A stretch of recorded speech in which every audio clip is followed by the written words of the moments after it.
Hola amigos de Su Médico, gracias por estar con nosotros una vez más. Hoy vamos a entrevistar a Gina Tarditi, psicóloga, desarrollista humana y tanatóloga. Cuenta con una maestría en psicología, estudió también la maestría en desarrollo humano y diplomados en cuidados paliativos y tanatología. Y cuenta además con especialidad en manejo de duelos y pérdidas. Muchísimas gracias, doctora, por estar con nosotros. Bien, muchas gracias, Fernando, por este espacio. Solamente agregar que soy parte miembro del grupo de estudios sobre el final de la vida de la Universidad de Glasgow, en Escocia. Ok, pues muchísimas gracias por ese dato, doctora. Y bueno, empezaría pidiéndole que habláramos un poquito sobre los cuidados paliativos. Entonces, para comenzar, ¿podrías empezar a explicarnos qué son realmente los cuidados paliativos y a quiénes están dirigidos, por favor? En los cuidados paliativos es el cuidado integral que se da a cualquier paciente que haya sido diagnosticado con una enfermedad que se sabe es incurable o alguna persona que tenga alguna condición física incapacitante y que le provoca síntomas. Esto quiere decir, pues, que todas las personas que son diagnosticadas con una enfermedad, no necesariamente en etapa terminal. Esto es importante decirlo porque mucha gente piensa que son cuidados que se dan al final de la vida. Y esto no es así. Desde el momento que se diagnostica una enfermedad como la diabetes, por ejemplo, que sabemos que no es curable, pero que sí es controlable y que la persona puede vivir muchos años con muy buena calidad de vida. Pero esa enfermedad eventualmente va a avanzar y va a provocar síntomas. Y lo mismo sucede con el cáncer, con muchas enfermedades neurológicas, cardiovasculares, insuficiencias orgánicas como la insuficiencia renal, por ejemplo. Entonces, el paciente está en tratamiento médico para conservar su calidad de vida con un tratamiento que controla la enfermedad. Pero la misma enfermedad o los tratamientos muchas veces dan síntomas. ¿Cuáles síntomas? Náusea, vómito, diarrea, estreñimiento, dolor, fatiga. Todos estos síntomas físicos, al igual que aspectos psicoemocionales o espirituales por los que necesariamente atraviesa el paciente y la familia en distintos momentos de la enfermedad, los cuidados paliativos entran para ayudar en ese aspecto. Entonces veríamos al especialista en la enfermedad, sea el oncólogo o el cardiólogo o el neurólogo, quien está centrado en la enfermedad, en controlar y prolongar esa vida.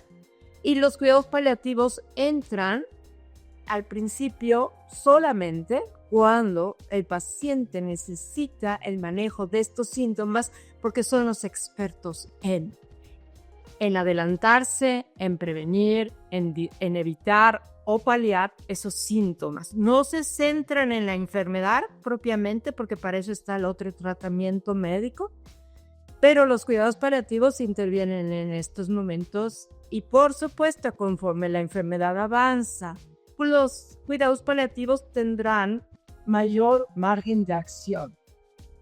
Ok, y bueno, también existe la creencia de que los cuidados paliativos solo son para pacientes terminales con una enfermedad que ya no se puede curar, ¿no?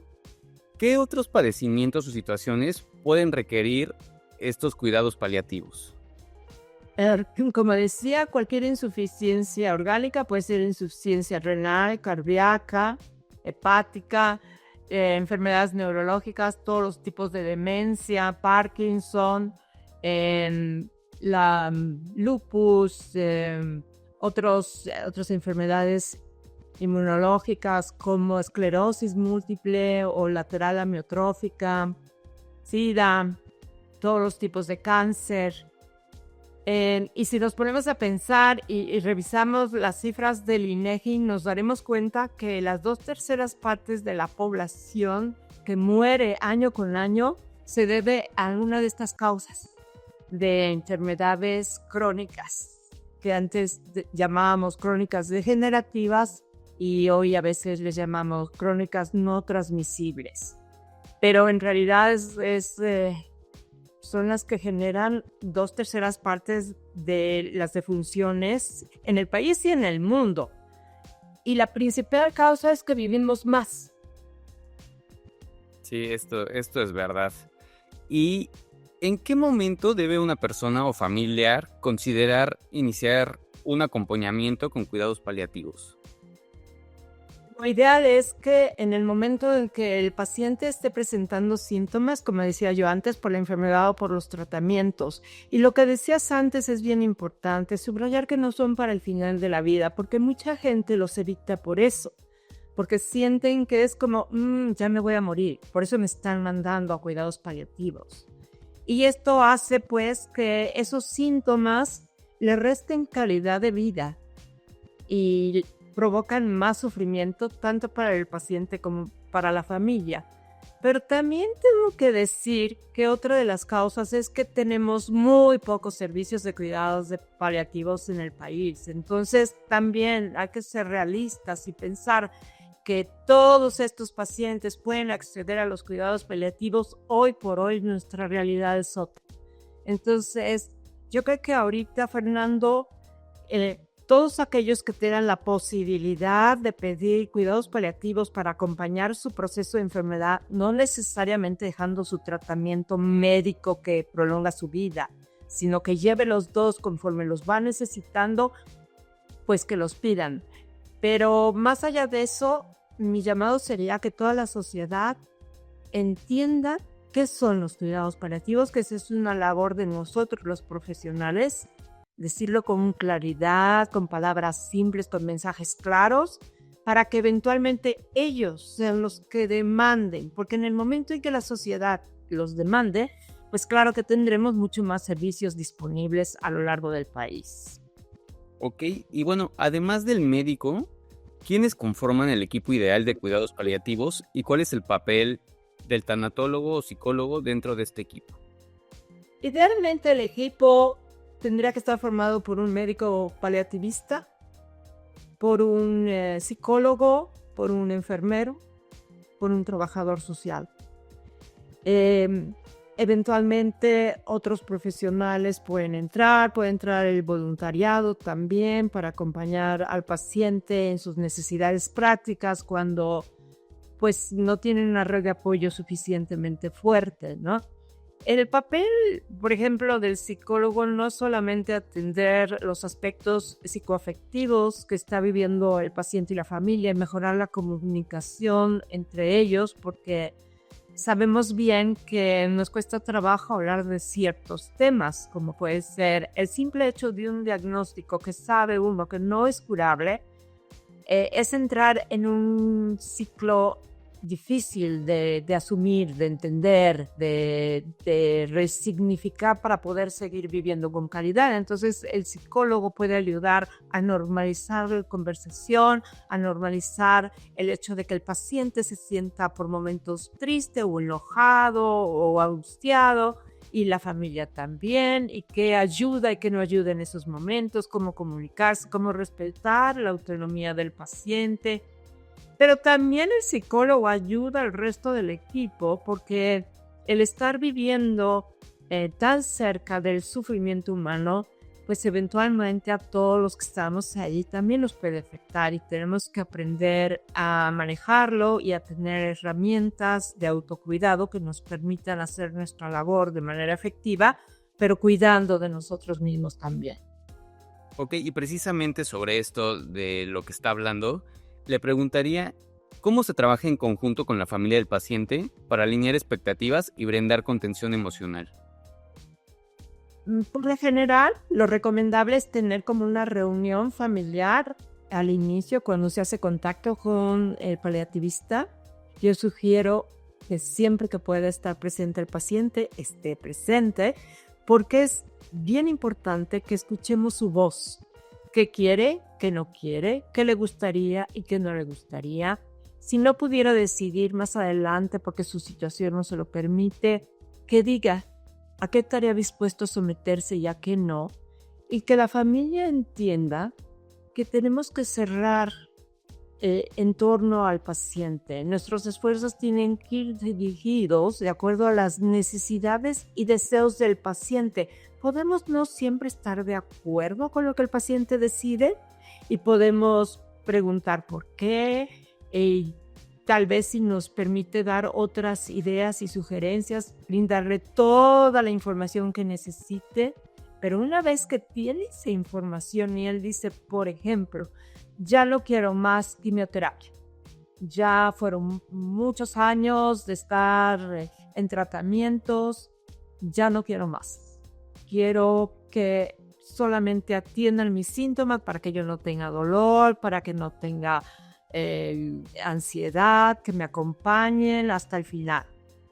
Pues hay muchas veces que la familia dice, no, ¿cómo te vas a dejar morir? ¡Qué barbaridad! Tienes que seguir con el tratamiento, tú lucha, eres un guerrero. Todos estos discursos que utilizamos, pero lo cierto es que si escuchamos al paciente, cuando nos dice, esto es lo que quiero, al final, la familia queda con paz.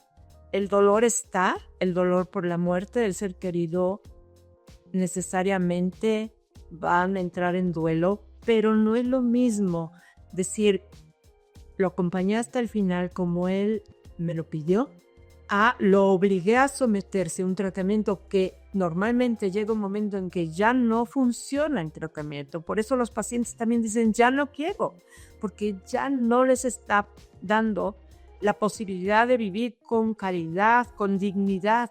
Y son términos que son muy ambiguos y entonces calidad y dignidad es lo que el paciente nos dice. Y uno dirá una cosa y otro dirá otra. Pero el respeto a eso me parece que es fundamental y en medio del dolor puede uno encontrar muchísima más paz cuando se cierra pilas en torno al paciente. Ok, y justo sobre esto le preguntaría, más allá del dolor físico, ¿cómo se aborda el sufrimiento emocional o espiritual en un paciente bajo cuidados paliativos? Hay un concepto que llamamos dolor total, que fue de hecho acuñado por la doctora Cicely Saunders, que es la iniciadora de este movimiento de cuidados paliativos en los años 60 en Inglaterra. Y ella acuñó este término de dolor total a partir de lo que había vivido con sus pacientes. Y había una paciente que en una ocasión le dijo, yo no sé qué me pasa, doctora. Llegué aquí con un dolor de espalda y ahora parece que todo en mí es camal.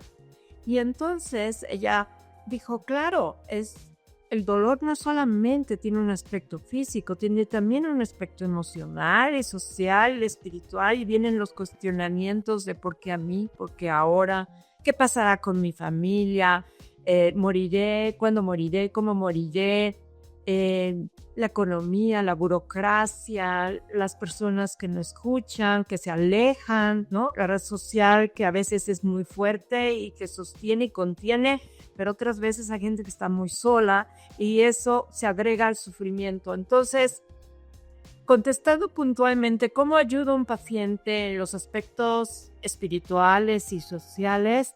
Es sentarme y preguntarle, ¿qué necesitas? ¿Qué está faltando? ¿Qué estás sintiendo? ¿Qué te duele? ¿Te duele estar solo? ¿Te duele que no te visiten tus hijos? Puede ser que muchas veces te dicen cosas como, es que ya no creo en Dios, ya no sé en qué creer. Okay, eso te está generando angustia. Tienes a alguien dentro de tu comunidad en quien tú confías y puedes hablar de estos aspectos espirituales dependiendo del sistema de creencias que tenga. Puede haber un pastor, un sacerdote, alguien al que acercarse y preguntar, pero también decirles que esos cuestionamientos que tienen se valen, porque muchas veces los tienen, pero se sienten culpables de tenerlos, ¿no? ¿Cómo es que ahora no creo nada o estoy enojada con Dios, por ejemplo, ¿no? Saber que se vale estar así y que todos, no solamente él, pasan por etapas así, ayuda. Y al final, pues es, como decía antes, normalizar y validar. porque también hay esta necesidad muchas veces de la red social de no digas eso, ¿cómo te vas a enojar con Dios? Dios que te ha dado todo lo que tienes, que permite que estés con vida. Claro que se vale pasar por ahí, se vale dudar, enojarse, preguntarse cuál es el sentido de la vida en medio de esto, por qué tengo que sufrir, ¿no? Y poco a poco, si uno los escucha y no los está enjuiciando o etiquetando, ellos mismos encuentran sus respuestas. Ok, y bueno, también te preguntaría qué técnicas o herramientas utilizas para ayudar a un paciente a justo enfrentar este tipo de miedos, la ansiedad o la tristeza que llegan a sentir, que es muy común más bien que sientan pues en estos momentos.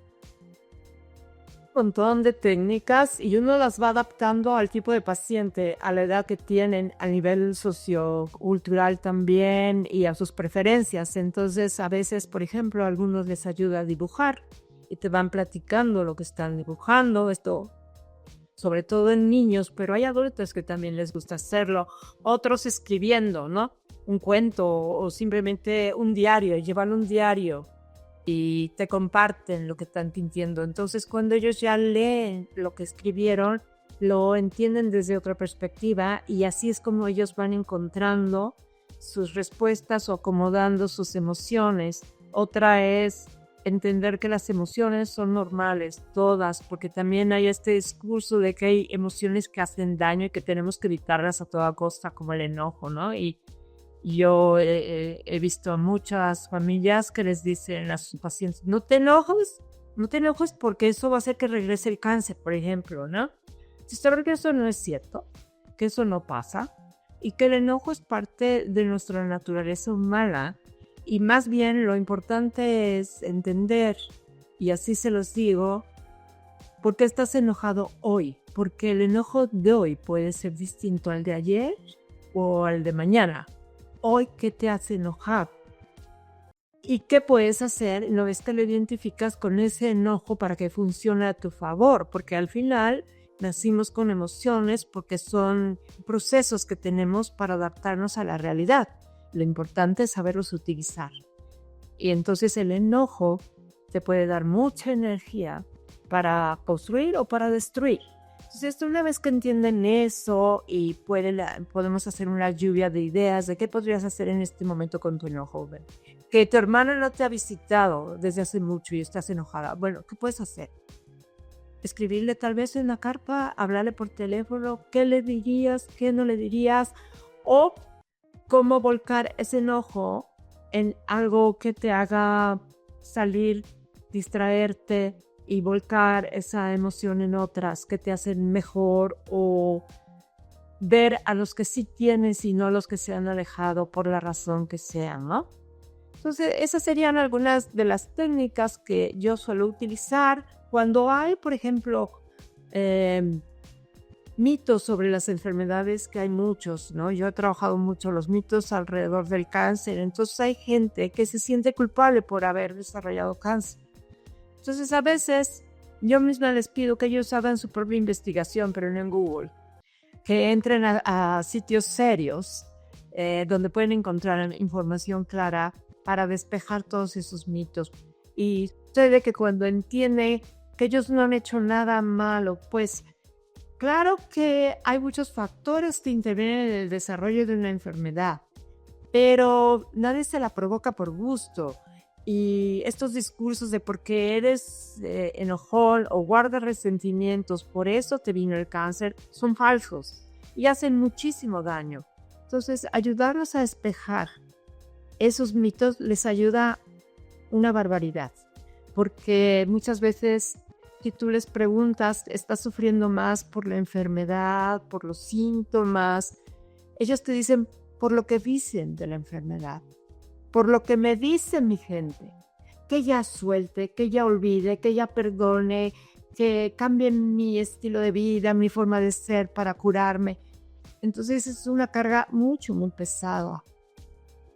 Ok, y bueno, también pues hace ratito nos decías que pues estas conversaciones no suelen ser fáciles. Muchas personas están enojadas, otras frustradas, no entienden el porqué de lo que les está pasando. Entonces, ¿cómo manejas conversaciones tan delicadas como el final de la vida con pacientes y sus seres queridos? Normalmente, el paciente se da cuenta cuando las opciones terapéuticas se están terminando. El médico normalmente hoy en día lo comunica al paciente siempre que la familia no se interponga, porque desafortunadamente sigue habiendo esta idea de que hay que proteger al paciente. Entonces la familia llega, no le vaya usted a decir nada, por favor. Y entonces al paciente le estamos robando la oportunidad de vivir ese proceso, por duro que sea, pero a su manera. Y lo que yo trato de hacer es hablar con la familia y decirle, a ver, el paciente se está dando cuenta, me está preguntando, está buscando en nuestras miradas, porque ellos lo hacen así, buscan en cada cosa que decimos, el médico, el psicólogo, la familia, para ellos ir entendiendo qué está pasando, si le están diciendo la verdad o no. Entonces, si rompemos ese fuego de protegernos unos a otros, lo que surge son conversaciones riquísimas, que liberan y permiten vivir el proceso con sentido. No todos lo permiten.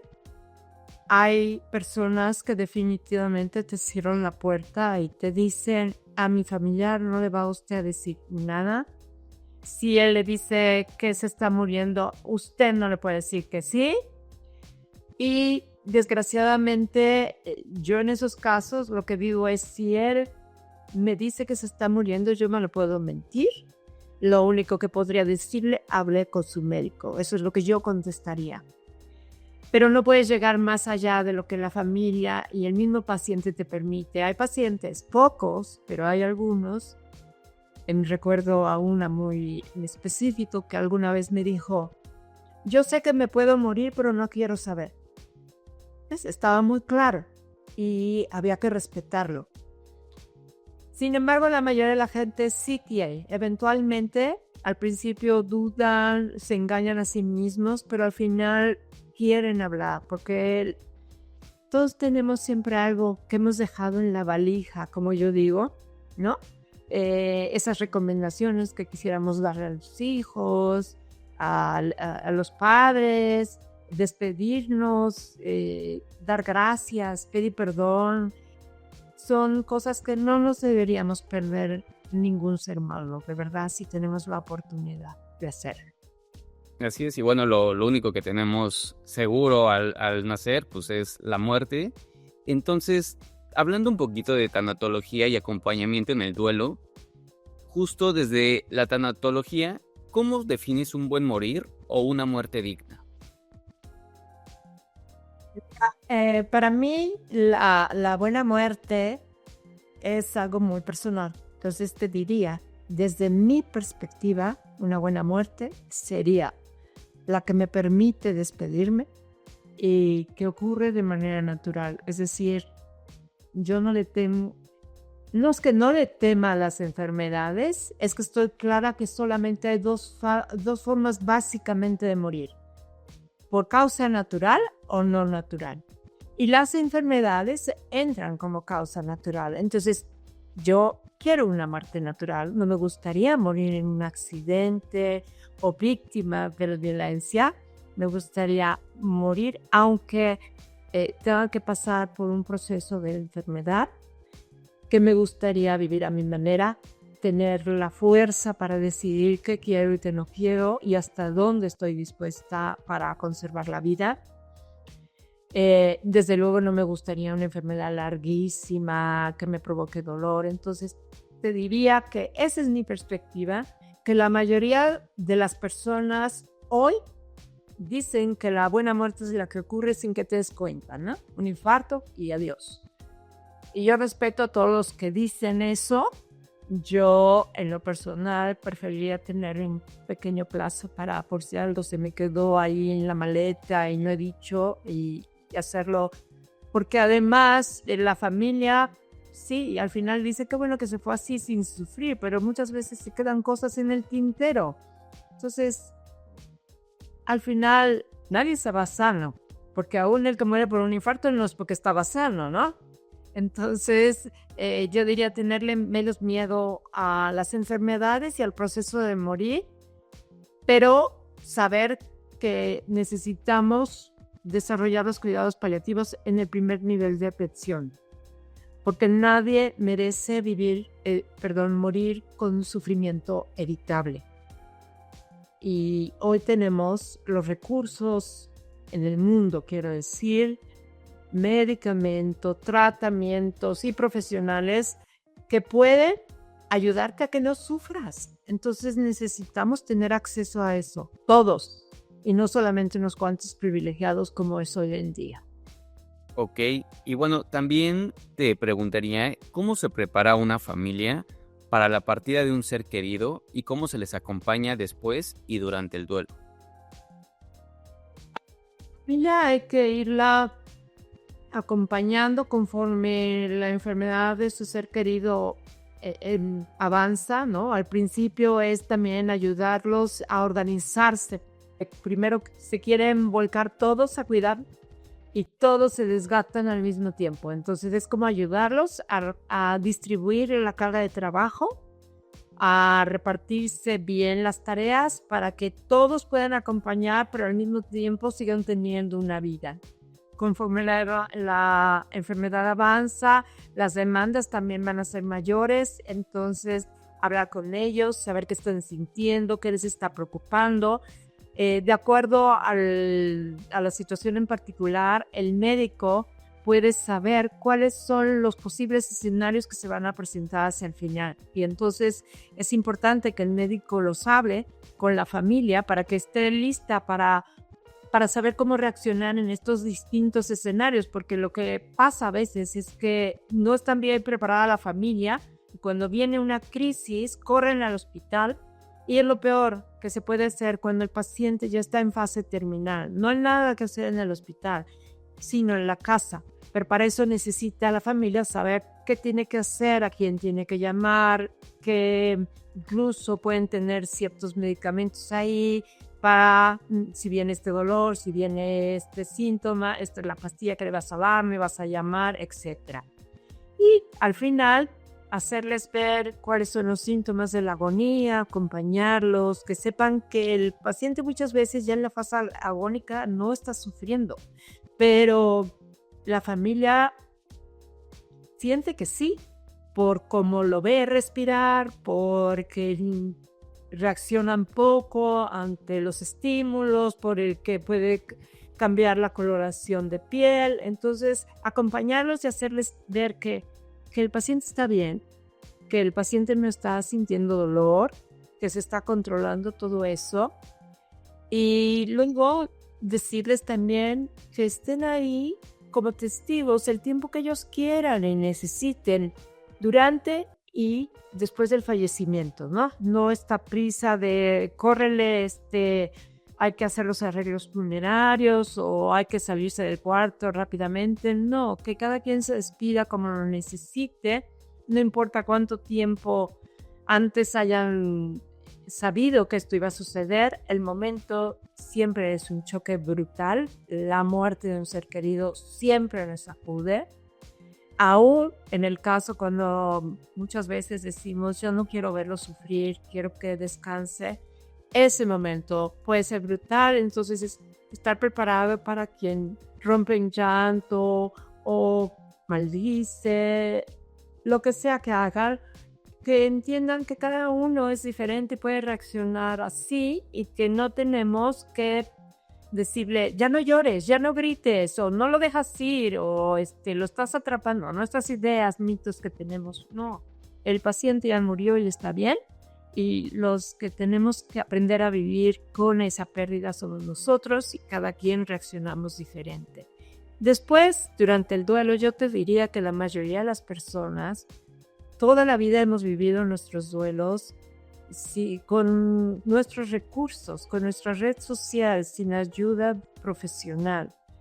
Pero ciertamente en algunos casos, sí, diríamos que alrededor de entre un 5 y 10% de las personas podrían presentar complicaciones por el duelo.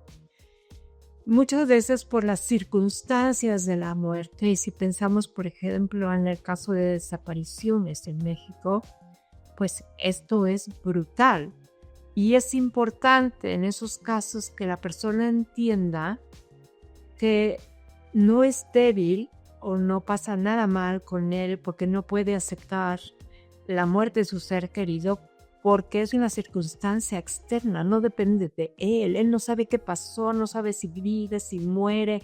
Entonces son complicaciones específicas o personas que mueren en un accidente, por ejemplo, son muertes múltiples. También pueden ser sucesos muy, muy duros. Niños pequeños, ayudarlos a entender que murió su papá, su mamá, y que ellos crezcan conociendo a ese ser querido. Y esa es tarea de los que quedan, de los abuelos, de los tíos, de los hermanos mayores, acompañarlos en su duelo hablando, porque también tendemos a, pues no hables de eso, porque si no hablamos no existe, ¿no? Entonces ya se murió, ya no lo pongas nervioso, ya no le digas, ya no le repitas. No, al contrario, queremos que nuestros muertos nos acompañen desde una manera saludable, ¿no?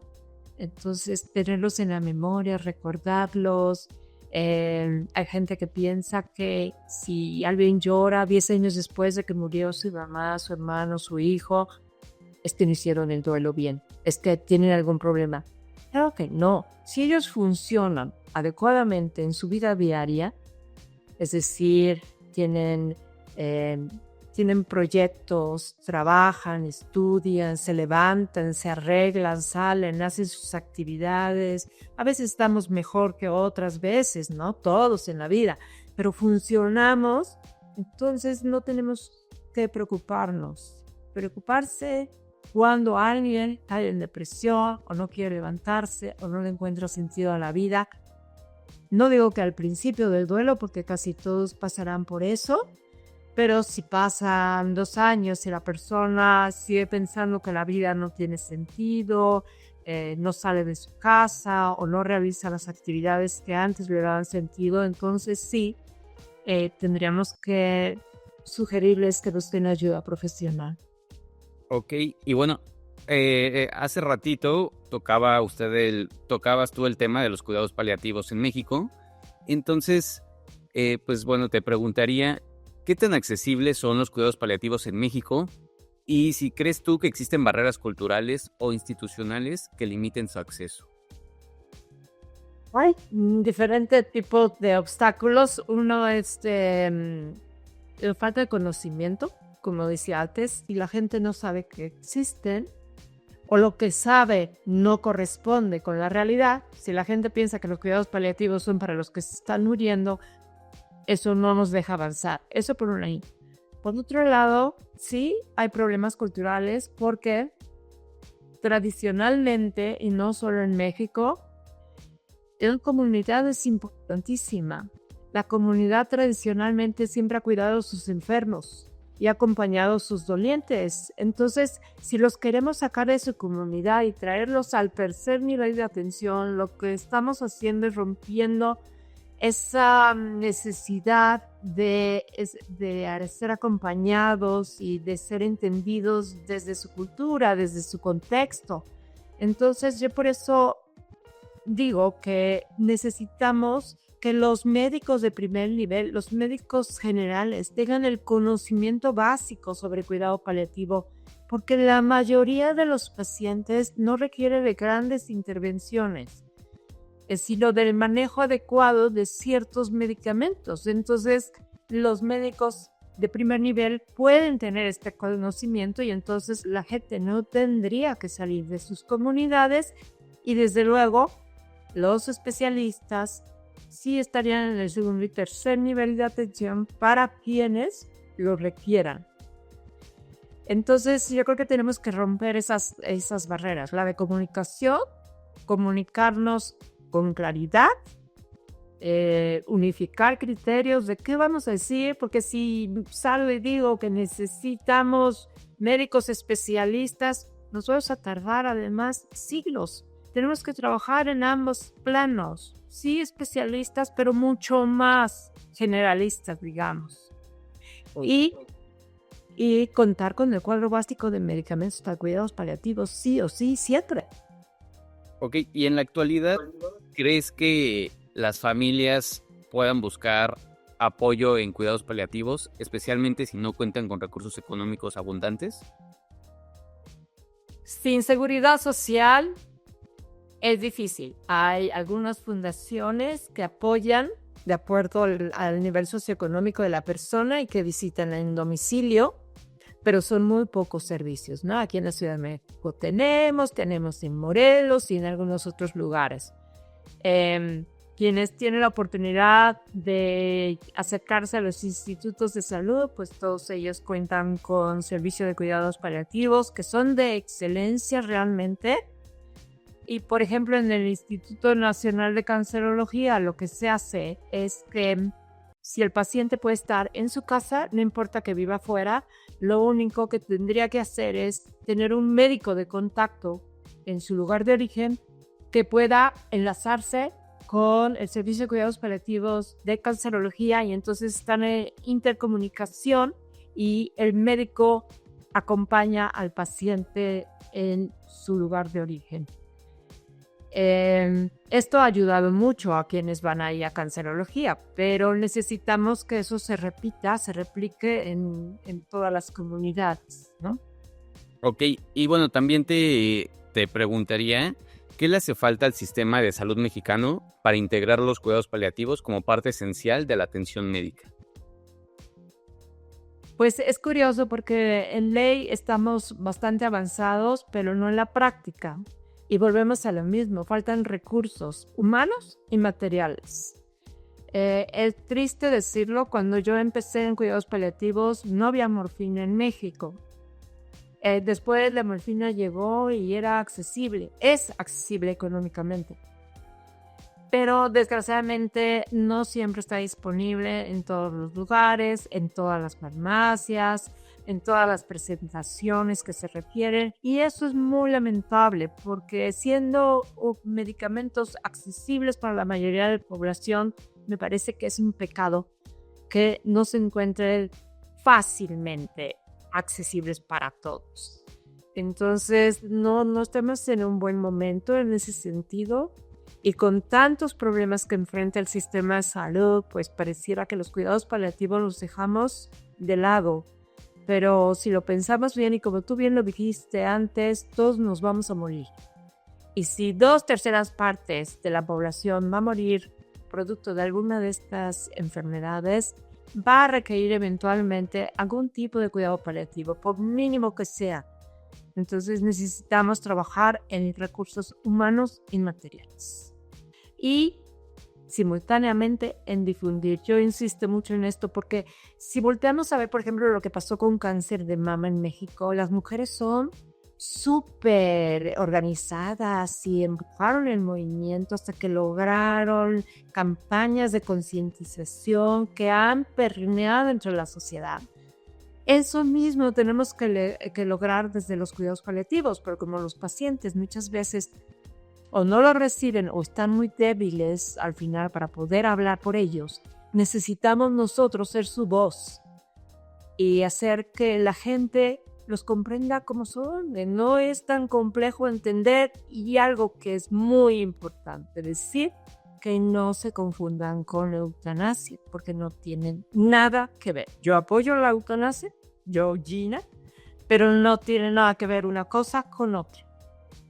Son cosas distintas, que no se confunda. Ok, y bueno, si tuvieras que dar un mensaje a una familia que está considerando cuidados paliativos, ¿qué les dirías?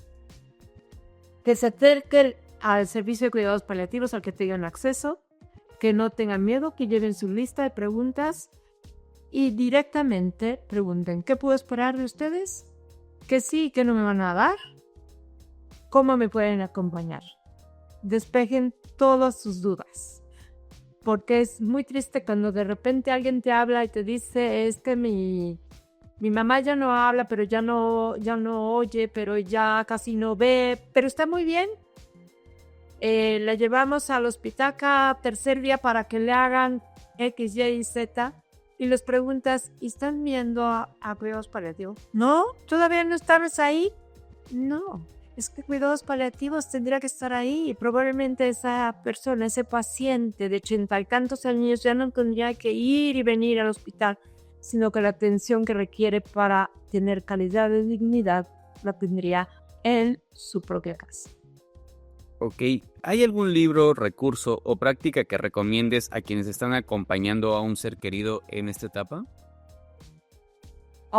Bueno, te voy a recomendar mi libro porque lo escribí junto con Mariana Navarro, que es médica paliativista, y lo escribimos en un lenguaje muy sencillo para que la gente entienda qué es. Se llama Cuidados Paliativos, medicina que apuesta por la calidad de vida, con Editorial Fontamara. Y pues es una guía muy simple que también acompaña a la familia como para ir decidiendo, tomando decisiones, para priorizar lo que se tiene que hacer cuando viene un diagnóstico, cómo manejar las emociones. Entonces pudiera ser de ayuda para ellos. Ok, oye, ¿por qué es importante que se conmemore el Día Mundial de los Cuidados Paliativos? En 2014, la Organización Mundial de la Salud hizo un llamado a todos los países para que los cuidados paliativos fueran integrados en el continuo de salud, ¿no? Como la cobertura universal en salud, que empieza en la prevención y debe terminar con el cuidado paliativo. Y este año, cada año se elige un lema para el día en que se conmemoran los cuidados paliativos, y este año es cumplir la promesa de integrarlos, porque no lo hemos cumplido. No hay un solo país en el mundo que los tenga 100% integrados, pero sí hay muchos países que están muy avanzados. Entonces, el llamado es ese, cumplir la promesa de integrarlos para que también el paciente los va a ir entendiendo como algo natural, ¿no? Como el paso que sigue en lugar de me están tirando al cubo de la basura porque ya no hay nada más que hacer, que es una frase horrorosa porque en cuidados paliativos hacemos mucho. No solo no hacemos, sino que hacemos y hacemos mucho. Ok, y bueno, para cerrar, a ti, Gina, ¿qué te ha enseñado como ser humano y profesional el trabajar con la vida y la muerte de cerca? Yo creo que me ha ayudado a vivir con más sentido, con más propósito. A mí la gente me dice, es que seguramente tú no le tienes miedo a la muerte. Le digo, mira, yo lo que estoy segura es que si la muerte me avisa, me va a dar miedo. Pero también confío en que todo lo que he visto, he vivido con mis pacientes, me ha enseñado muchas cosas. Y espero para entonces tener la sabiduría de tomar las mejores decisiones para mi familia. Y yo he tenido experiencias maravillosas de personas que se van muy tranquilas, sabiendo y conscientes de lo que viene, y familiares que se quedan muy bien en medio de su enorme tristeza. Bueno, Gina, pues no sé si haya algo más que quisieras agregar. Nada, agradecerte este espacio y invitar a que más y más personas se unan en difundir este mensaje que me parece que es primordial para poder seguir avanzando en la dirección correcta.